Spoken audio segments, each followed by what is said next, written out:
عزیز سامعین کرام، آپ حضرات رحمت عالم صلی اللہ علیہ وسلم کی زندگی کے اوراق پلٹ رہے ہیں۔ محبوب کریم صلی اللہ علیہ وسلم کی ذات گرامی ایک ایسی ذات ہے جو محبت کا پیکر ہے۔ رحمت عالم صلی اللہ علیہ وسلم تو اونچی شان والے پیغمبر ہیں۔ ایک ادنا سے مومن کے لیے رحمت عالم صلی اللہ علیہ وسلم کا فرمان پیش کرتا ہوں۔ رحمت عالم صلی اللہ علیہ وسلم نے فرمایا، المؤمن مألف فلا خیر فی من لا یألف ولا یؤلف، کہ مومن انسان محبت کا پیکر ہے اور اس شخص میں کوئی خیر نہیں ہے جو محبت خود کسی سے نہ کرے اور اس کے ساتھ بھی محبت نہ ہو۔ اس کا مطلب غیر شرعی محبت نہیں ہے، مطلب یہ ہے کہ ایمان والے کے اخلاق، اس کے کریکٹر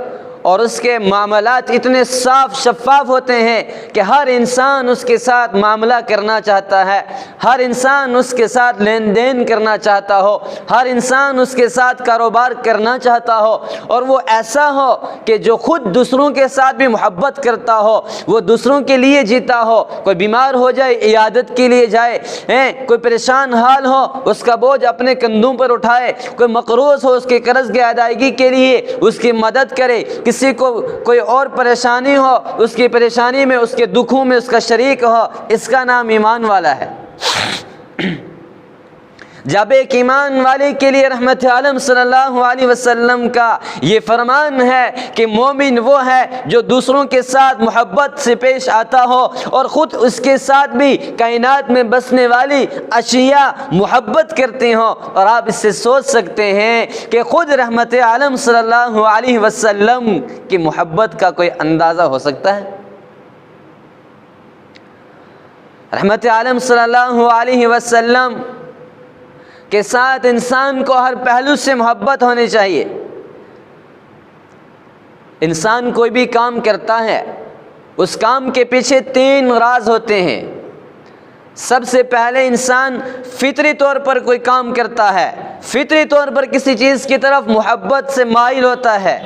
دوسرے نمبر پر انسان کی عقل تقاضا کرتی ہے کسی سے محبت کرنے کا، اور تیسرے نمبر پر انسان شوق میں کوئی کام کرتا ہے، شوق میں کسی عمل کو انجام دیتا ہے۔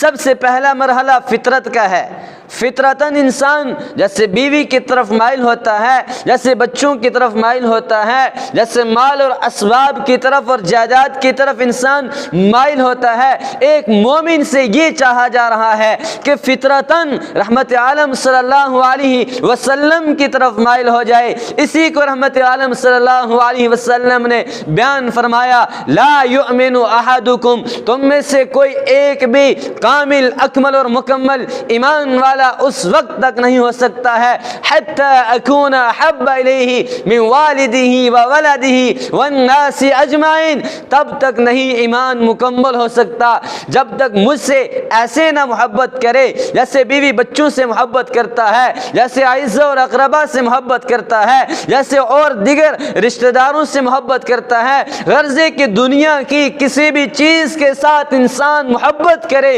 اس سے بڑھ کے محبت مدینہ والے نبی سے ہو تو یہ انسان مکمل ایمان والا کہلاتا ہے۔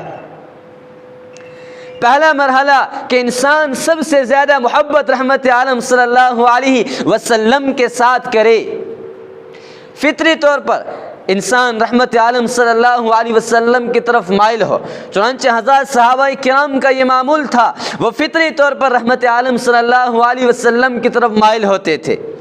دوسرا مرحلہ آتا ہے کہ انسان کی عقل تقاضا کرتی ہے کسی سے محبت کا، کسی چیز کے پسند کرنے کا تقاضا عقل کرتی ہے۔ مثال کے طور پر کوئی انسان ڈاکٹر کے پاس پہنچتا ہے، ڈاکٹر اس کو بتاتا ہے آپ کے بازو میں کینسر ہے، یہ بازو کاٹنی پڑے گی۔ ڈاکٹر اس کو بتاتا ہے آپ کے پیٹ میں پتھری ہے، آپریشن کرنا پڑے گا۔ کوئی انسان فطرتاً ٹانگ کاٹنے یا بازو کاٹنے یا پیٹ کے آپریشن پر راضی نہیں ہو سکتا ہے، لیکن انسان کی عقل یہ تقاضا کرتی ہے کہ مجھے بقیہ زندگی چین کی سانس لینے کے لیے، مجھے بقیہ زندگی احکام اسلامیہ کو اپنا کر کے گزارنے کے لیے، مجھے اس دنیا کی چند چند روزہ اور ہوا کھانے کے لیے آپریشن کروانا پڑے گا، بازو کٹوانی پڑے گی، ٹانگ کٹوانی پڑے گی، انسان کی عقل تقاضا کرتی ہے کہ طبیب کی، ڈاکٹر کی اس بات پر عمل کر دیا جائے اور ٹانگ کٹوانے پر تیار ہو جایا جائے، آپریشن کروانے پر تیار ہو جایا جائے۔ سامعین کرام، یہ ایک مومن کی سوچ ہونی چاہیے کہ ہم اپنی عقلوں کو پیچھے رکھ کر کے رحمت عالم صلی اللہ علیہ وسلم کی بات ماننے کے لیے تیار ہو جائیں،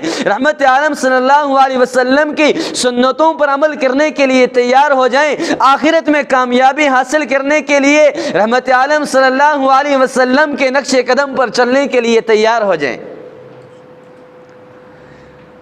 انسانی عقل کا یہ تقاضا، اسی کو تو رحمت عالم صلی اللہ علیہ وسلم نے بیان فرمایا، الکیس من دان نفسہ وعمل لما بعد الموت۔ عقل مند شخص وہ ہے، اس کی عقل کامل ہے، جو زندگی میں آخرت کی تیاری کرتا ہے، جو مرنے کے بعد کے لیے تیاری کرتا ہے۔ والعاجز من اتبع نفسہ ہواها وتمنى علی اللہ۔ اور بے وقوف شخص، نادان شخص جس کی عقل کام نہیں کرتی ہے، وہ شخص ہے جو دنیا میں نیکی کی کوئی کام نہ کرے، پھر اللہ پر امیدیں باندھے کہ اللہ خود معاف کرے گا۔ بات سمجھ میں آ رہی ہے؟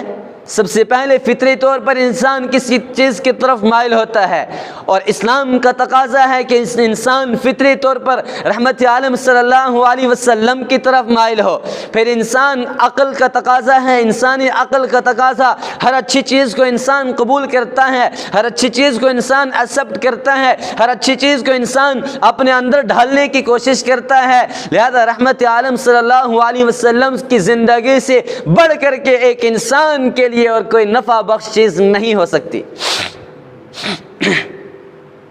تیسرا مرحلہ آتا ہے، انسان محبت میں اور شوق میں کسی چیز کے ساتھ دل لگا بیٹھتا ہے، کسی چیز کے شوق میں انسان اپنی زندگی کا سودا کر بیٹھتا ہے، کسی چیز کے شوق میں انسان آگے بڑھ جاتا ہے۔ تو صحابہ کرام کی ساری زندگی رحمت عالم صلی اللہ علیہ وسلم کے نقش قدم پر چلتے ہوئے اپنی تمام چیزوں سے زیادہ محبت نظر آتی ہے۔ حضرت عمر بن خطاب رضی اللہ تعالیٰ عنہ اپنے بیٹے کے سامنے، حضرت عبداللہ بن عمر رضی اللہ تعالیٰ عنہ کے سامنے کدو کی سبزی، لوکی کی سبزی کاٹ کر کے رکھتے ہیں، اور وہ کھانا نہیں چاہتا ہے، اور وہ کہتا ہے ابا جان فطرتاً مجھے لوکی پسند نہیں ہے، فطرتاً مجھے کدو پسند نہیں ہے، میں نہیں کھاؤں گا۔ حضرت عمر بن خطاب رضی اللہ تعالیٰ عنہ میان میں سے تلوار باہر نکال لیتے ہیں اور یوں بیٹے سے فرماتے ہیں تو نہیں کھاتا، یہ سبزی میرے محمد صلی اللہ علیہ وسلم کو پسند تھی، اگر اس سنت پر عمل نہیں کرے گا، اگر اس کو نہیں کھائے گا تو تیرا سر میں تن سے جدا کر دوں گا۔ اس سے پتہ چلتا ہے حضرات صحابہ کرام کو تمام چیزوں سے زیادہ رحمت عالم صلی اللہ علیہ وسلم کی محبت تھی۔ اسی لیے قرآن نے کہا ہے، اللہ نے امتحن اللہ قلوبہم للتقوی، اللہ نے صحابہ کرام کے دلوں کو تقوی کے لیے چن لیا ہے، ان کے دلوں کو ایمان کا گھر بنانے کے لیے چن لیا ہے، اور انہوں کے لیے فرمایا